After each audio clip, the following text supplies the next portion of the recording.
Sony, they might have to reconsider the price point on that PlayStation 5.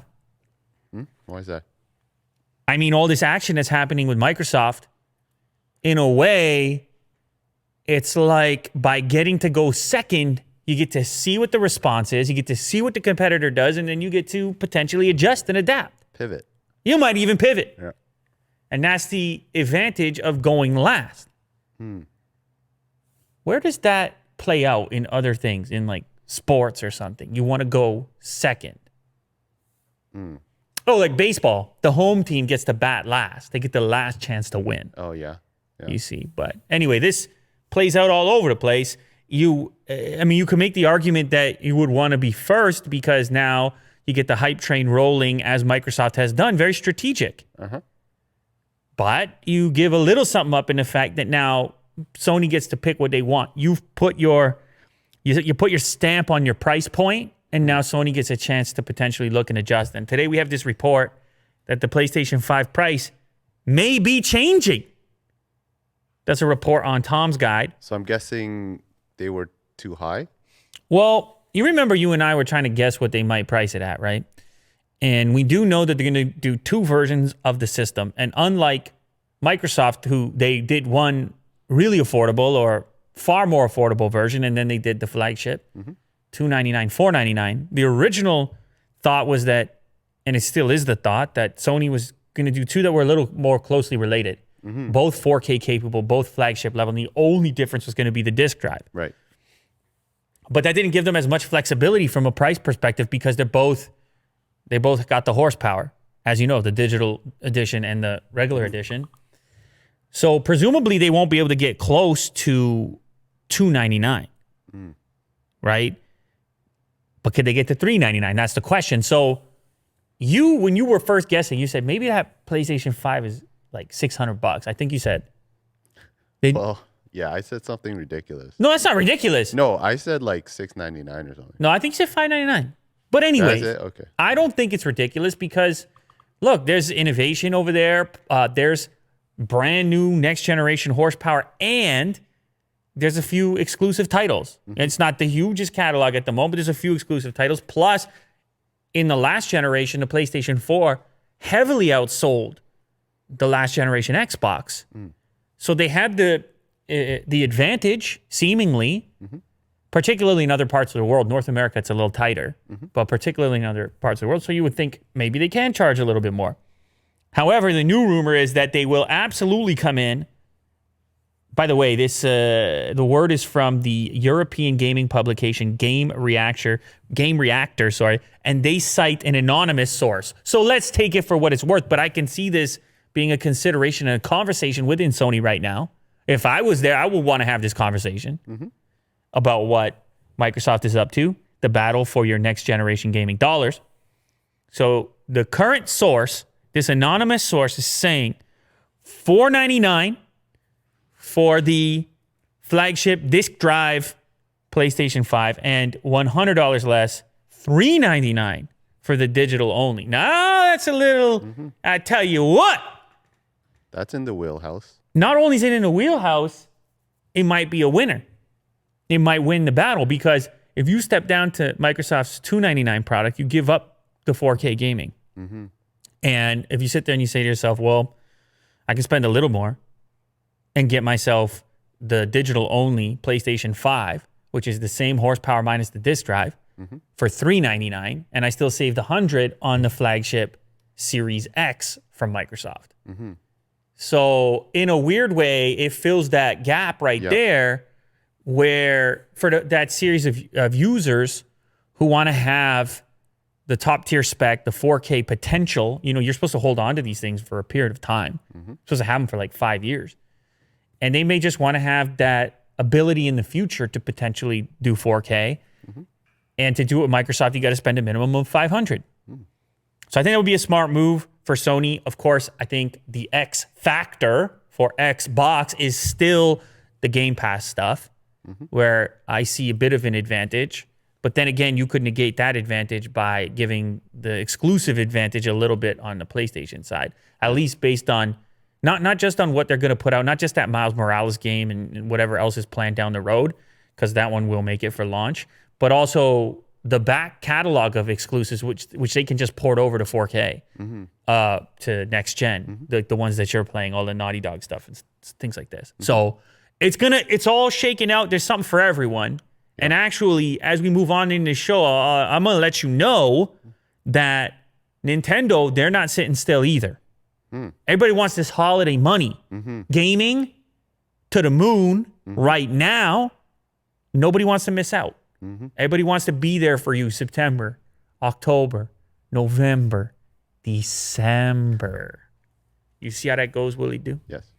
You know who else wants to be there for you? It's DoorDash. Today's sponsor, DoorDash. Easy sponsor for me. I'm using the DoorDash. I was just telling you a story about how I like to get the fresh bagels from DoorDash. Oh, yeah. Yeah, during the lockdown situation that we're in right now, you might be surprised the type of things you can find and get delivered on DoorDash. Of course, you know about the Chick-fil-A, KFC, McDonald's, Wingstop, Chipotle type of stuff, and the bubble tea, which I had a reference in the previous episode. You know about these. You can get the sushi and a burger. And specialty. I mean, it's really everything, isn't it? But to the lesser known, maybe it's the morning, and you got a hungry house, and you pick up a dozen freshly baked bagels like I do, and they're still warm when they get there. And they'll even have the fresh cream cheese to go with it. If you like it, if you don't, you can leave it. And this is going to pop up to your house. It's like 15 minutes, at least for me. I mean, I can speak to my own personal experience. And all of a sudden, you're slicing bagels like you baked them yourself. Everyone's just clapping. And let me tell you the move, what you got to do with the bagels, by the way. Show up in the paper bag because they're fresh. But then what you don't finish, you got to transfer that to the sealed bag so you keep the freshness. And that's usually included in there as well, at least when I'm ordering the bagels. Oh, okay. Now, you'd be surprised what you can find in the land of bagels. You could be looking at a poppy seed, a sesame, a whole wheat, but then you dive a little deeper into the everything and the chocolate chip and so on and so forth. So just keep it in mind, Willie Do, next time you hop on the DoorDash. All right. And by the way, I'm going to give everybody a deal right now. That's how it works. It's a wonderful situation. You get the sponsorship. They support the show. You support the sponsorship. You support the show. And they give you something back right now. Our listeners and viewers can get $5 off and 0 delivery fees on their first order of $15 or more when you download the DoorDash app and enter the code, this is the key, Lou Later. That's $5 off and 0 delivery fees on your first order. All you got to do is download DoorDash in the App Store and enter Lou Later. Don't forget the code Lou Later. It's $5 off. That's $5 for you and your food. And you got to make me a promise. When you take a bite of that bagel or Chipotle or the burger or the Chick-fil-A, I want you to think about me. All right. I want you to remember that I put $5 in there. Just a nice little, maybe a couple of bites. Couple of bites on Lou. All right. You see? So shout out to DoorDash for sponsoring the show. Amazing stuff. Nintendo Switch. I told you I was going to talk about it. Nintendo Switch Pro. Confirmed. What? Confirmed? Who are these people? T3.com. Confirmed. Sheesh. Nintendo has asked developers to prepare for its more powerful console for this holiday season. You know, they can't let the 4K gaming only go to these guys over here. These guys over here. These guys over here. Oh, careful with that. Yeah, that's a 4K Series X. And everybody said, oh, the Series S is going to be the Switch killer because it's $299. Yeah. And then everybody said, well, you know what? That Switch Lite is really popular anyways, and that's $199. So now it's like all these options in the store for the gamers that are out there. What if Nintendo Switch says, hey, you know what? We're going to be able to actually take on your 4K product.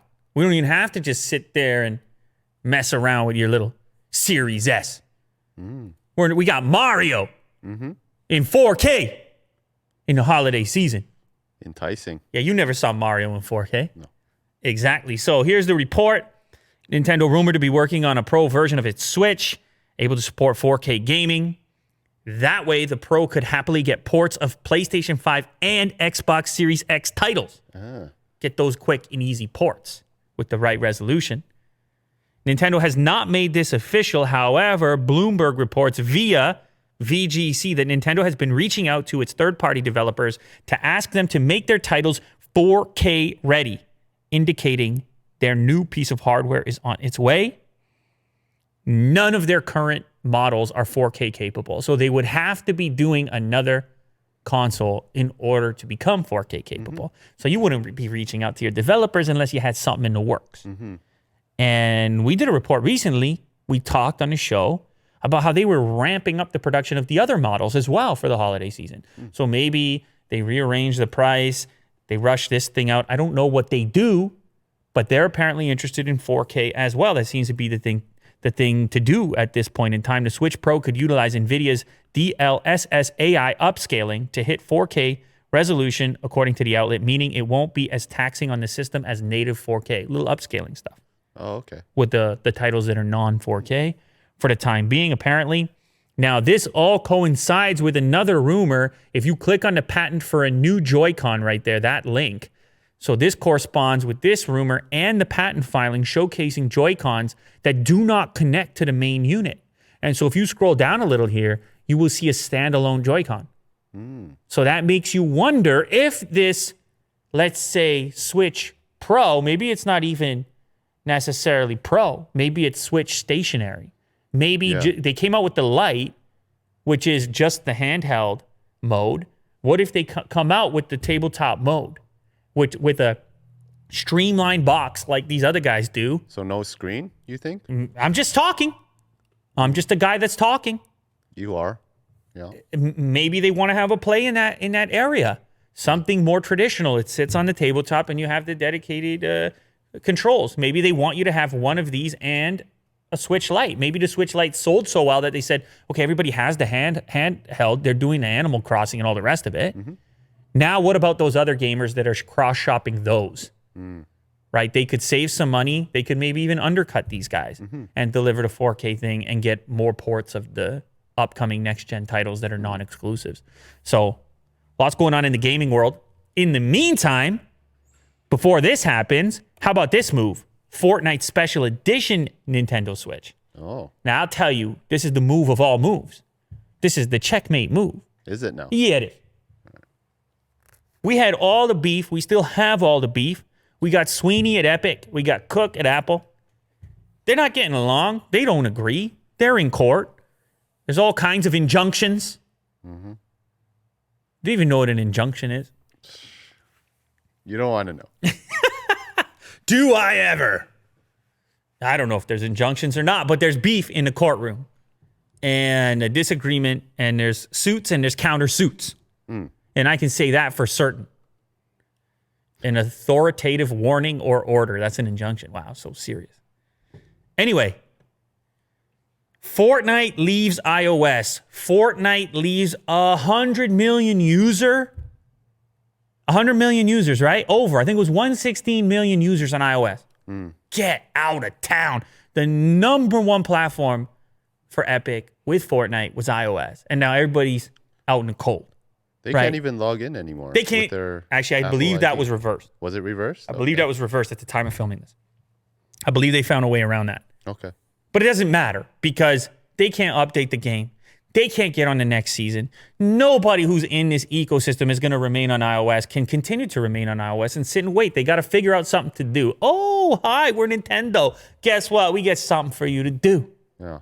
All those iPads and iPhones and all that stuff that you're playing on, just chuck it in a drawer because we got the Fortnite Special Edition Nintendo Switch for this holiday season. Yeah. Pick up where you left off, go back to your favorite game, and forget about the fruit company. Yeah. Have it on the go, too. That's what Nintendo's saying. Well, and have a controller. Yeah. I mean. You want precision. I tell you what. Controller, if you haven't experienced it before, it's kind of a superior input method. I'm a big controller. I love a controller. Yeah. We don't need these thumbs. I was doing the Avengers last night on the controller. Fat fingers. You know? I was, who was I? I was Iron Man. With the early suit. It was just like some boots, and it was like Gen 1 suit because I don't want to spoil anything, but I'm in that type of suit, but I'm still flying, and I still got the... Got the lasers? I still got stuff going on, and I had a controller for that, so... All right. Listen to this. The bundle includes yellow and blue Joy-Cons, the latter with the battle bus etched around the home button, and a dock that features various well-known Fortnite skins. The Switch tablet itself also has characters on the back. Fortnite is pre-installed on this Switch, and the package includes 2,000 V-Bucks plus exclusive cosmetic items. You know the kids are going to go nuts for that thing. Mm-hmm. You know how the Christmas lists and the Hanukkah lists and everything? All the lists. Yeah. Whichever list you have. I don't know if they do a list. I don't know who does a list. But anyway, I don't know where the lists are. Uh-huh. But if there's a list, this is going to be on it for those kids because for whatever reason, they love the Fortnite, man. They figured out how to tap into the youngsters' dopamine receptors. No, not just the youngsters. I mean, obviously it's a wildly popular game. But anyways, I love this type of collab is just so smart. And especially on the back of the conflict with Apple. Mm-hmm. You do the limited custom edition, so it gives it a little extra flair. You do the V-Bucks in the game.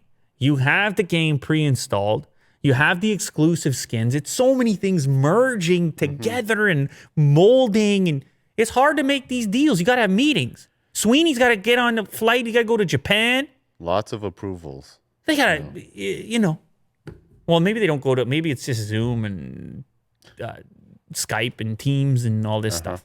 But either way, it's a lot of time and agreements, and people have to look at the paperwork, and then they put it together and they get it done. Now, Apple has to be looking at stuff like this and saying, maybe we should sort it out. I don't know. Mm-hmm. Probably not, because it's not really their style. They're like, no, you got to do what we tell you to do. And in fact, that's what the next story is about. Apple's new App Store guidelines were recently announced. They made some changes. They claim that, hey, we heard you. We hear about this Google Stadia / xCloud. We know you want to do game streaming. Facebook want to do game streaming. They're like, we'll do something for you. And then I read the details. I'm like, you didn't do anything. What'd they do? They didn't do anything. They said, okay, listen. They said it's cool. You can be on a platform, but every game that's available in your streaming app must also be downloadable directly from the App Store, and every game update must be submitted to Apple individually before a company can stream it to its users. This is not feasible. This is not how this stuff works. Mm-hmm. You can't have them be independently downloadable and charge money for them when the whole concept of the streaming thing is you pay a subscription fee. And it's all in one. And you quickly launch in without loading into all these titles. Mm-hmm. So it's not really a solution at all. Of course, it would clear up the 30% revenue thing. They would quickly be able to figure that out because you have all these separate download links. But it's a bit out of touch, to be honest. You might as well just say, no, you cannot have a game streaming service in here. Like, we're just not cool with it for whatever, XYZ, privacy, this, that, automatic streaming. We can't scan every single game that comes through. Just say that, because this is not feasible. It's not feasible for xCloud. It's not feasible for Google or any of these platforms. The whole proposition is different than the way that the App Store wants them to operate. Additionally, all of those game streaming apps would still be subject to Apple's usual App Store rules, including the company's contentious 30% cut. Microsoft and Google would have to radically change their proposed business models and jump through many hoops to get their cloud gaming services onto iPhones in this way. It almost feels like Apple designed the rules so it could seem benevolent while still keeping xCloud and Stadia out. This is written by Chaim Gartenberg on The Verge. There's been a number of, people are following this story, and rightfully so, because this really could, for a gamer type, it really could impact your decision on your next device that you get at this point now. If you really want to do game streaming with the type of titles you can come to expect on these type of platforms that we're talking about, Apple doesn't really have a solution for you right now. They launched their games product, but it's quite a bit different, right? And it's not console-style games.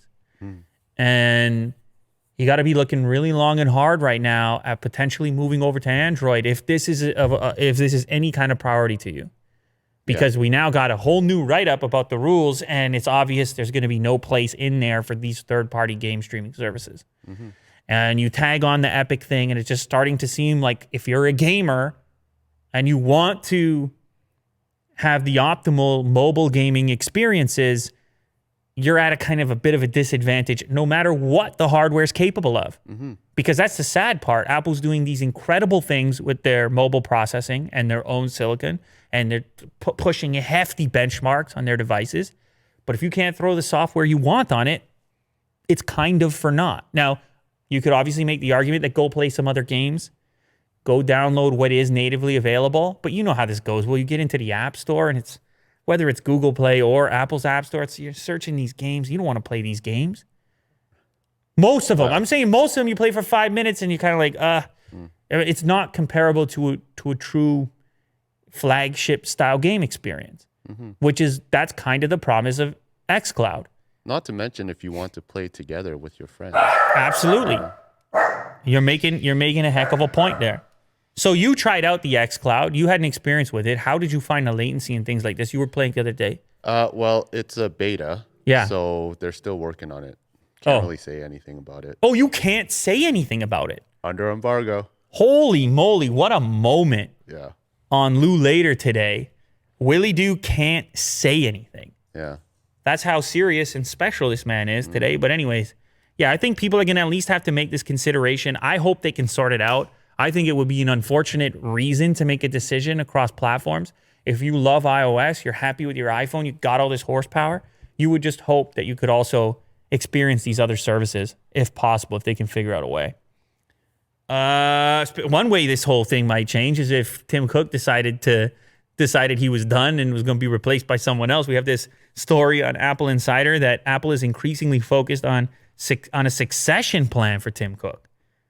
I don't envision him leaving anytime soon. I would just assume that these types of plans have to be in place for a company at that scale. It's very important what they do or don't do and who's capable within the company of taking on these very serious roles. Not like us, man. You know? No. You could just easily take over this spot right here. Yeah, very transferable. In fact, who knows? Maybe next episode, you're right here. I'm right there. So, well, I'll think about it. What was that? Apple's top leadership team is reportedly focusing greater attention on selecting and developing successors to some of its current senior executives, including CEO Tim Cook. Tim Cook is 59 years old. He's been doing his thing at Apple for 10 years in that role, but he was there with Steve Jobs. He's been there far longer than he's been CEO. And some of the people that he came up with have already retired or moved on to other positions. You have Phil Schiller, who we talked about recently, the marketing guy. Johnny Ive obviously famously moved on at some point. So it's not an impossibility. I mean, this is something that will happen at some point. He'll be succeeded.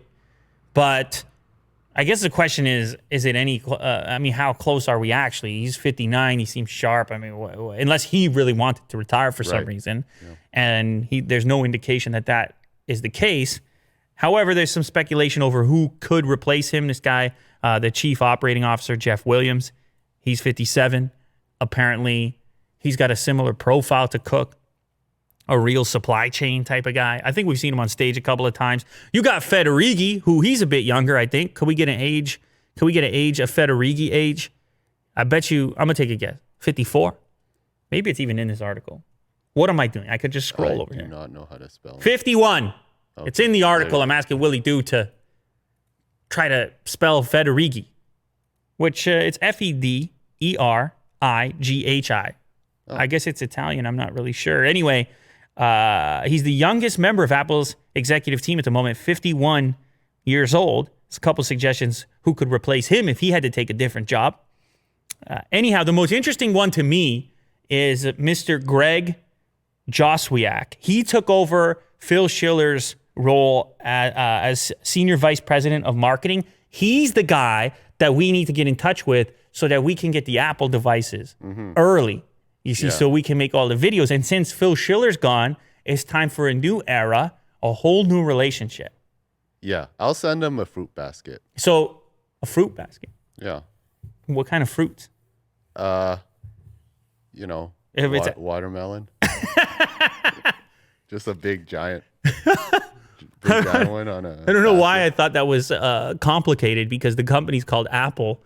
What kind of fruits can you put in there? Well, I want to throw them off. You throw them off with the Yeah. watermelon. I see. mean, you know. I see. Yeah, they might take it the wrong way if it's apples. They're like, what are you trying to tell me? It's a basket full of apples. Yeah. I don't think you need to send him the fruit basket. I think maybe you just hit him up. You say, look, it's a new era. Use that terminology. Maybe other people can get in touch with him. For some reason, I thought his name was Kevin Federighi. Kevin? No, Craig. Yeah, Craig. Well, those are Anyways. similar. Yeah. Anyway, so this is an interesting article about the executive team over there and how it could potentially move around into the future. But I don't envision Tim Cook leaving anytime soon, which actually kind of makes it strange that the report is that they're increasingly focused. I guess these are the type of things they just want to know way in advance for a company at that scale. We're talking, what are we talking? Trillions of dollars, Will? Trillions. We talking trillions? Then we got to be ready. Speaking of being ready, apparently you got to be ready if you're using those Amazon Basics products. Stay ready. No, I don't know. I read this report. This was floating around my news feed today. I don't know what to say about it. Apparently, there's been some kind of trend of certain Amazon Basics gear exploding, catching fire, things like this. There's been an investigation.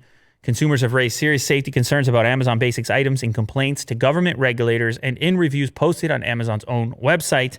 Since 2016, at least 1,500 reviews covering more than 70 items have described products exploding, catching on fire, smoking, melting, causing electrical malfunctions, or otherwise posing risks. I think the image that Will is showing off is like an absolutely cooked and sizzled office chair, which was apparently set on fire by a faulty cable. This is the fire at Austin Para's home, originated with an Amazon Basics USB cord.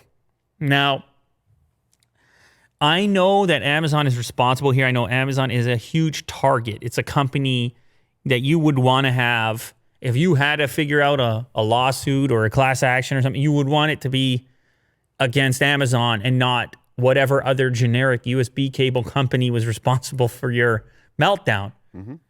The question is, and this is where my mind went immediately, is are you truly any more likely with an Amazon Basics product to encounter this outcome compared to the generic marketplace of USB cable A or USB cable from company B?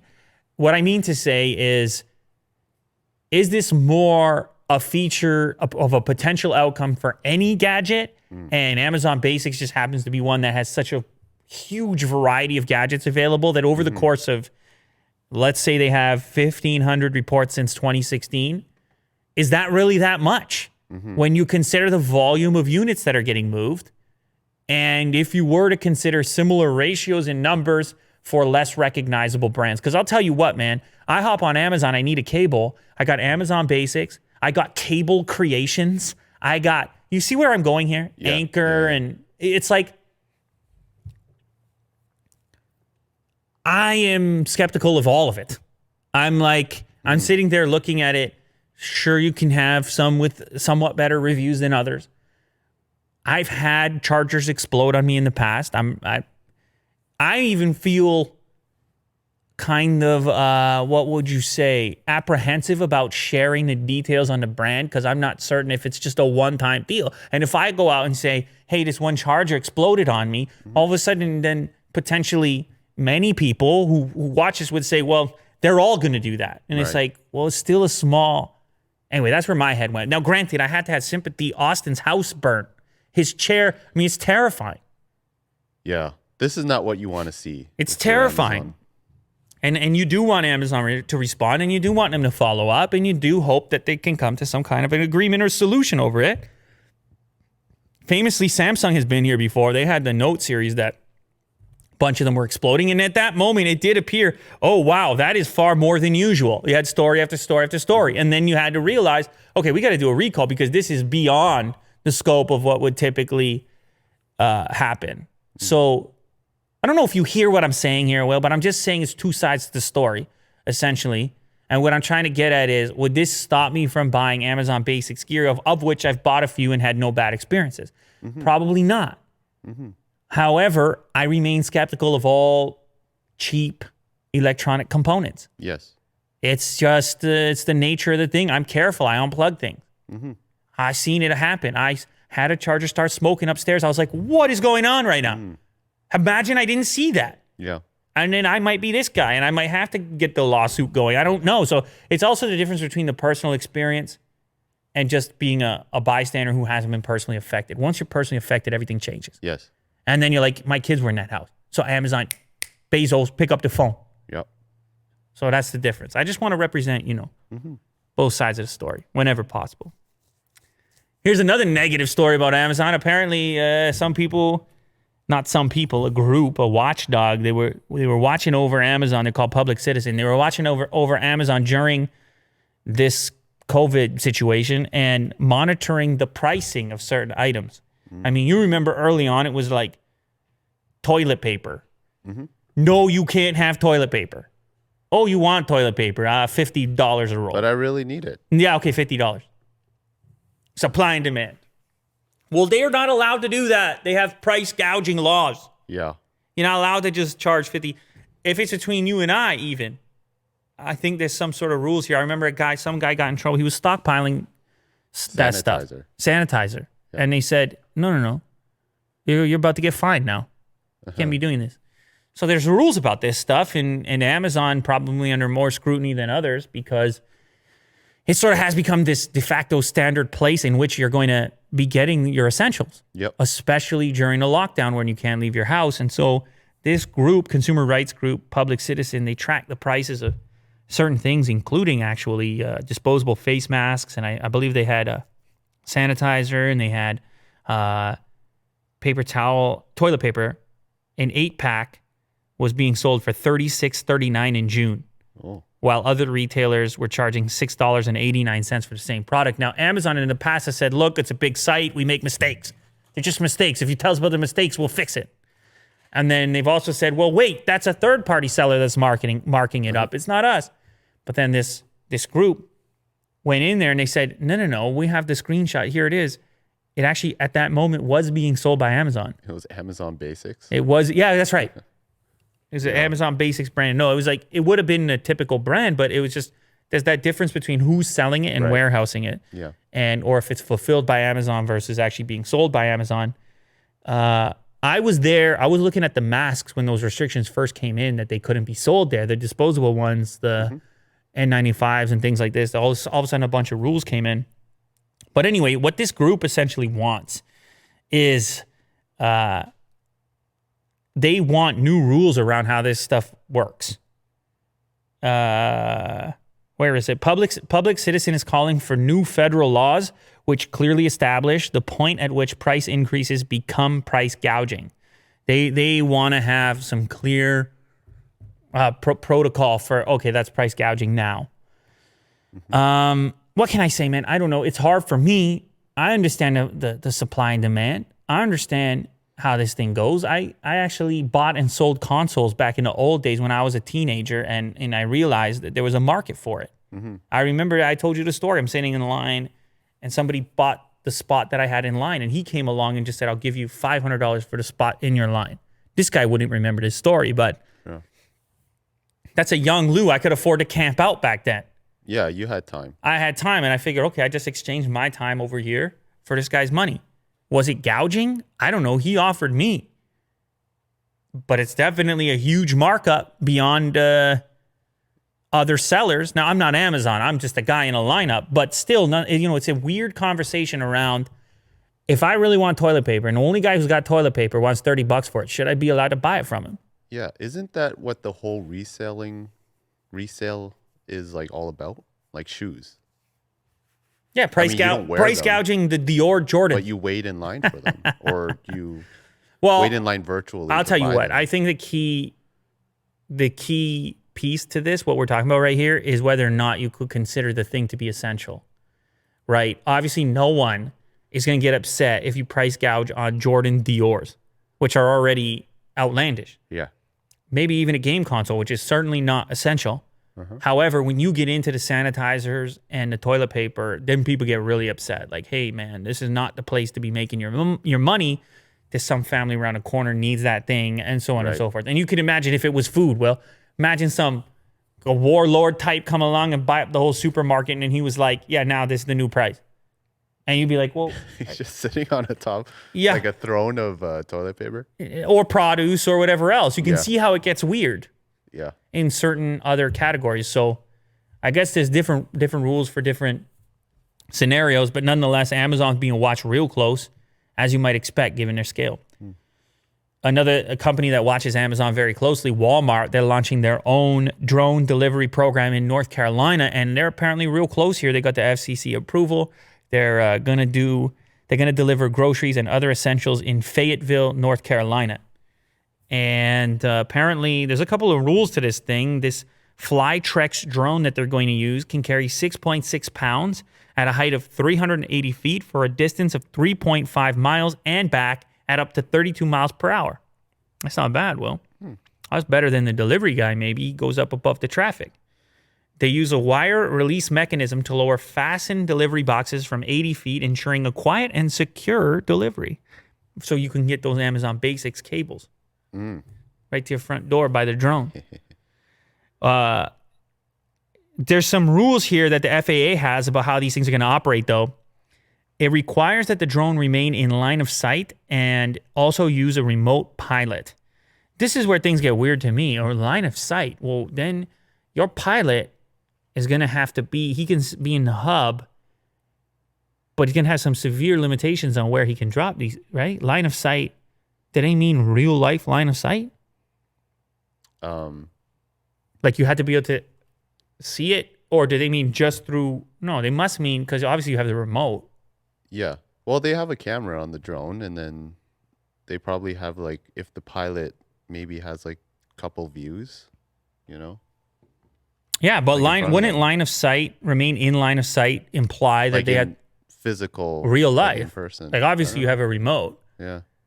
But either way, I think that there's going to be some much stronger limitations to this thing than we may imagine just looking at it from the outside. You imagine this future in which these things are just buzzing around and all autonomous and things like this. No, it's actually maybe less exciting than that. It's a dude with a remote who's actually not that far away.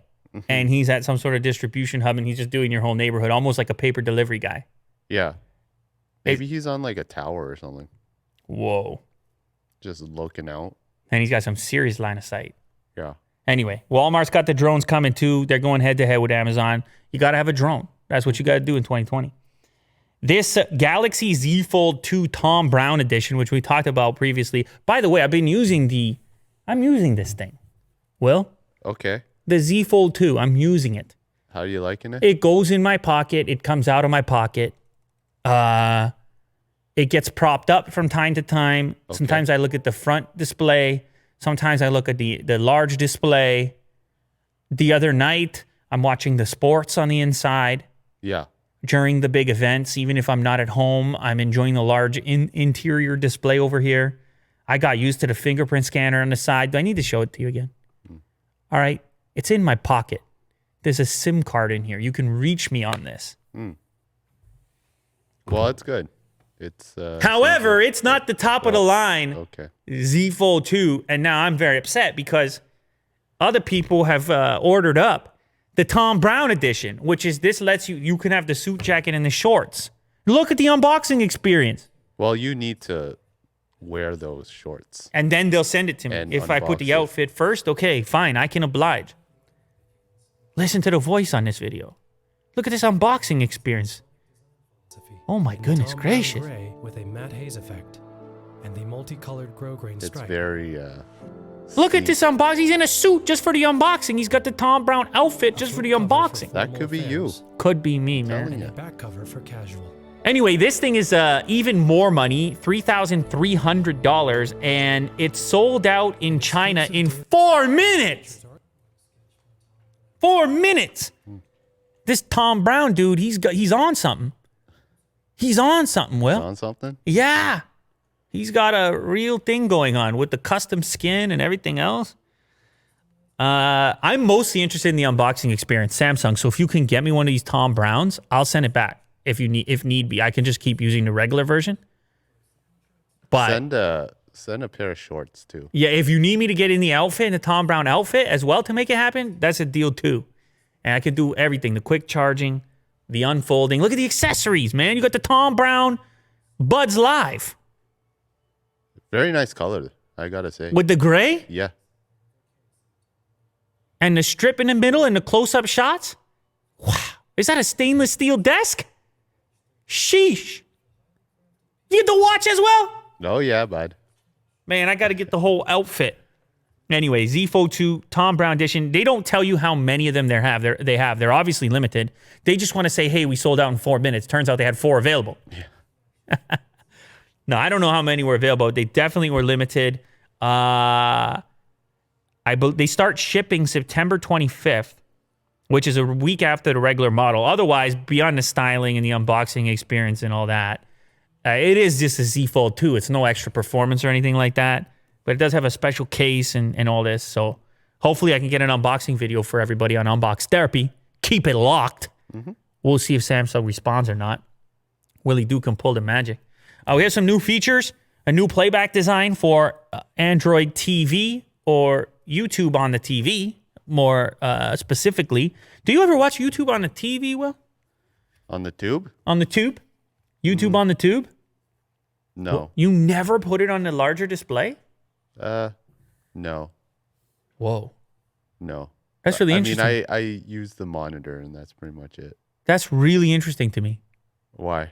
Or do you have no TV setup at all? I don't really have a TV Oh, you don't have a TV setup at all? Okay. No, not really. You know we got TVs. You can take a TV if you need. I know, but yeah, I mean, the monitor serves me well. Yeah, a TV setup is a commitment, you know. It is, yeah. You set this whole thing. You got to sit down yeah. on the couch. No, man. Hey, by the way, most people look at the analytics on the channels, how people are watching. It's all mobile.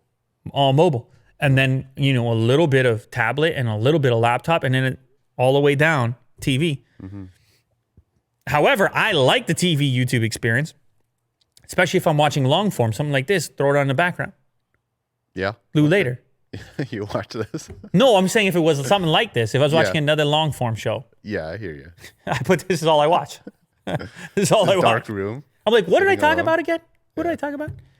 Popcorn. So I use the TV app, but it's not perfect. It's not as interactive as the mobile app because certain features and functions are not there, or they're not easy to find, or it's just the nature of having to interact through a remote. Or I mean, you can use Chromecast to get it on the TV, and then you still have the controls on your phone, but there's a little lag time from time, and you know. Yeah. So the smart TVs, they're all shipping with various YouTube apps, including, well, Android TV, obviously, if some of the Sony TVs and things like this had Android TV baked in. But I was thinking from the jump, man, there's some improvements they can make here, some more features. Well, if you go down to the screenshots, you'll see what they've done. So if you click the one on the left, behind the scenes, Tony Hawk Pro Skater, you can see you have a really big title, you have your play button, you have a closed caption button, and whatever's coming up next. And that's pretty much it. I guess you can go to the channel, or you can scroll down and see other suggestions based on it. The rework, which people have noticed, if you go to the right here, many more features there. You have your quality setting there. You can add to the playlist. You have thumbs up, thumbs down. You can flag it if it's inappropriate. You can report a bug. And they've moved the title of the thing up to the top, which I like. It kind of gets it more. It's so huge on the old one. It kind of takes up the whole video when you accidentally pop up the sort of semi-menu here. Instead, they moved it up to the top, which I think is slightly better. The other thing it does is it makes it easier to read comments, supposedly. Although I don't know which button is going to help you get to the comments over there. Quicker access to comments. I guess one of those buttons underneath takes you to comments. But which one is it? Maybe the YouTube button. Oh, it's right there. Is that it? Would that be comments to the left of that? I think that's the bug report. Yeah, that's a bug. That looks like comments right there. Anyway, maybe there's a way to get to comments now by the looks of it. There's a dedicated button for doing that, which is it's kind of a drawback, I guess, on the TV right now if you did want to read comments. Although, depending on the video, you may want to avoid the comments, which could be a good thing as well. Comments on the TV. Look at that. See, that's a 1 hour piece of content. See, we're not the only ones that post a long form, Well. Oh, okay. That's good to know. Look at those guys. That's us. Who are you? I don't know, actually. This one? I think guy I'm that here? guy on the right, yeah. And I like it. Look at the sign, happy hour. I feel like a coffee right now. Plus, you got Darth Vader. And that's a pretty serious gaming PC in the back. Actually, they're putting us to shame right now. Yeah. You see how that goes? Yeah. With the microphones and Seems like a fun time there. and look at them. They're popping up on the brand new app. So good for them. I don't know if you experience this. You go to Starbucks, Will, every so often? Yep. I see this report, Starbucks rolling out strawless sippy style lids for iced beverages this week. I'm like, what are you talking about? I've been doing this now for, like, how long has our local Starbucks been doing the sippy cup? For a very long time. 6 months? Yeah. Maybe more. Maybe more, yeah. Maybe a year. They don't give you straws anymore. Unless you get the drink that Vin got the other day. Yeah. What was that drink, Vin? Was that a Frappuccino or It was chocolate. a mocha Frappuccino Vin brought the other day, which was enormous. It was enormous. It was a venti. He was having a time. It was the entire size of his body. And it had a whipped cream and the chocolate going on and everything. And he just said, you know what? Today's my day. Yeah, he said, you know what? I deserve it today. He said, I put up with a lot of stuff. I made it through.